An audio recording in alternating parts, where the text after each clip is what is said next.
Olá, o Opinião Saúde está no ar.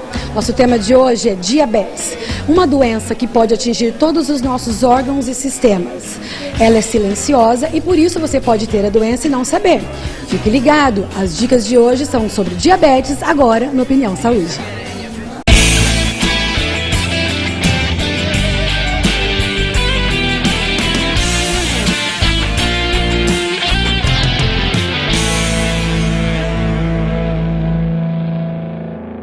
O diabetes pode ser classificado em alguns tipos diferentes, tipo 1, tipo 2 e diabetes gestacional.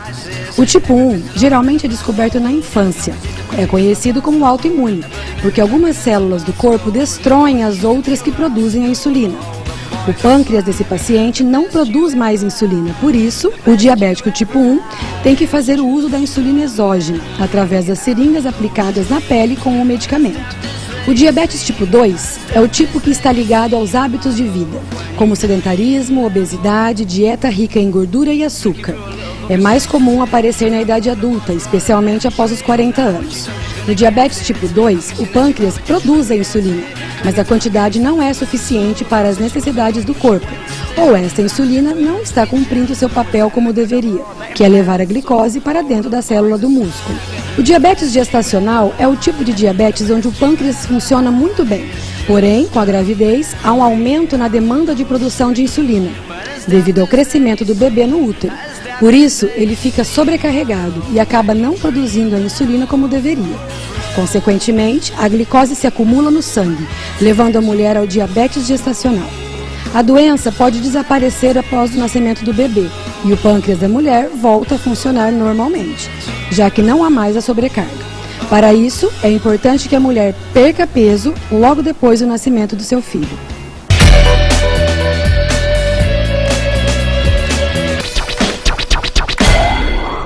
Olá, meu nome é Adriana. Eu gostaria de saber se na diabetes gestacional a criança corre risco de nascer com diabetes. Olá, Adriana. Então, quando a mamãe desenvolve o diabetes gestacional, não é regra que o bebê nasça com diabetes, tá? Mas é super importante, durante a gestação, a mãe cuidar da alimentação, fazer prática de atividade física e, se ela desenvolveu o diabetes gestacional, após o nascimento, fazer o acompanhamento do seu filhinho.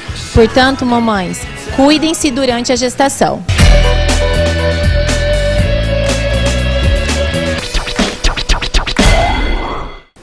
A enfermagem costuma cuidar e orientar os pacientes com diabetes. A professora Leise está aqui com a gente e vai falar um pouquinho mais sobre o pé diabético, que é muito comum acontecer nos pacientes com diabetes, né, Leise?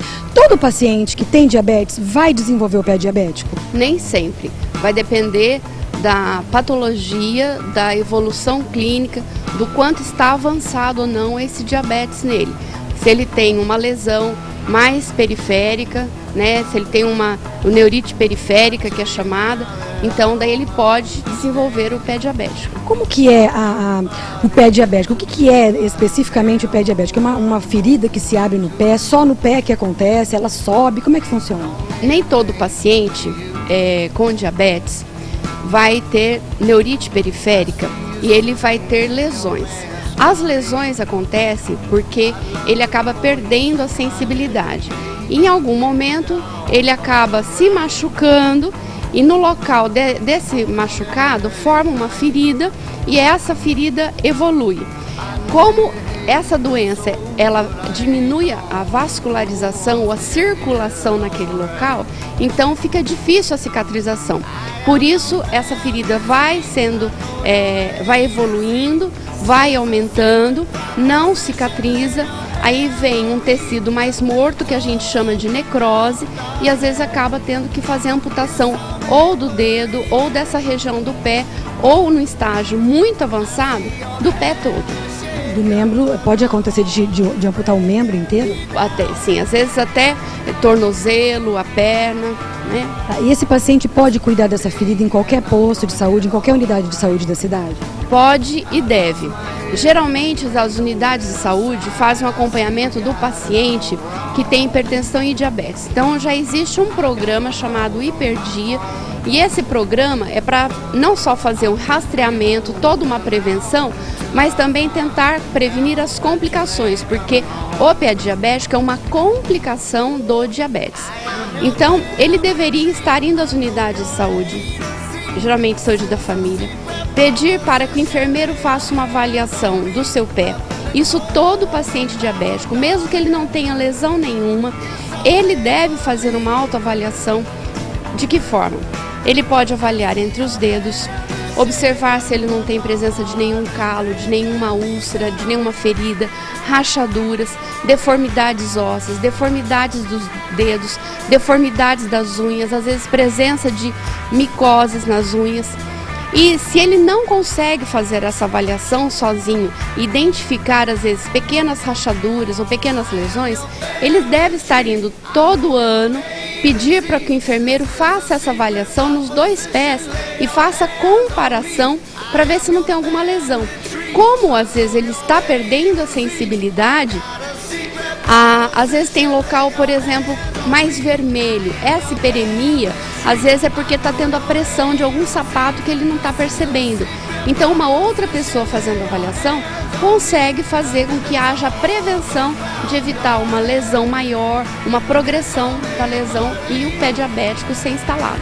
Então ele pode em casa não sentir os sintomas, mas ele pode apresentar sinais que outras pessoas da família podem perceber. Pode.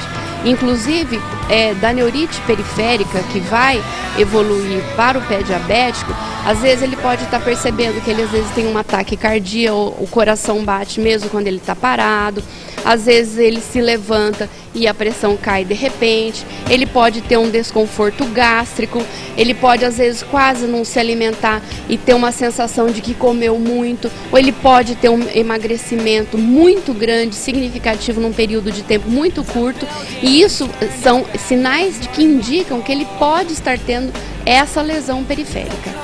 O diabetes é uma doença grave, metabólica, mas a pessoa pode conviver com ela, se cuidar, se controlar a glicemia, né? Pode. Inclusive, por exemplo, em relação ao próprio pé, os cuidados com o pé, a gente tem a questão de você manter o pé hidratado, mas, por exemplo, entre os dedos, né, na região interdigital, você não ficar passando aquele monte de creme, porque na hora que o dedo está lá fechado, aquilo está úmido, vai ter presença de fungo, ou então o próprio creme faz com que a pele dê uma cozinhada, digamos amolecida, assim. Né? Ela amolece e ali cria bactéria, pode ter rachadura e início de lesão. A outra questão é como se corta as unhas. As unhas têm que ser cortadas retas, né? Para não deixar encravar. E hoje em dia a gente consegue comprar calçados mais confortáveis, mais retos na frente do pé, que os dedos não fiquem sobrepostos, os dedos fiquem mais livres para que a pessoa não tenha pressão, nenhuma lesão nos pés, nem região plantar, nem região de calosidade, né? Então, eu acho que isso favorece o cuidado e a prevenção do pé diabético. Que o paciente pode ir numa unidade de saúde, qualquer pessoa da equipe pode orientá-lo quanto a isso que você está dizendo. Pode orientá-lo em relação a essas questões. E a outra coisa que também pode estar se informando, né? Então hoje a gente tem bastante acesso à internet, a revistas, aos jornais, as reportagens como essa daqui, por exemplo, né? E eu acho que você, se é um portador de uma doença crônica, você deve pensar em você, deve se amar, deve pensar que portar uma doença crônica significa você cuidar todo dia do seu corpo, para que você tenha uma vida mais saudável e menos complicação. E para isso, a unidade de saúde existe, os programas existem, como o Hiperdia, para que haja um controle melhor dessa complicação que é grave, que é difícil, leva a sequelas graves, que complicam a qualidade de vida, incapacitantes, porque a qualidade de vida da pessoa vai ficar bastante comprometida. Só ter um pouquinho mais de cuidado, então, se ligar nos sintomas, nos sinais, né? E o grupo aqui, gente, da equipe da enfermagem, de toda a equipe multiprofissional, está à disposição para tirar dúvida de quem quiser, pode ligar aqui na Unifev e tirar dúvida com a Leise ou com os outros professores da casa. Obrigada pela participação, viu, Leise? E no próximo bloco, a Opinião vai dar dicas de como o paciente diabético pode realizar exercícios físicos. Já, não saia daí.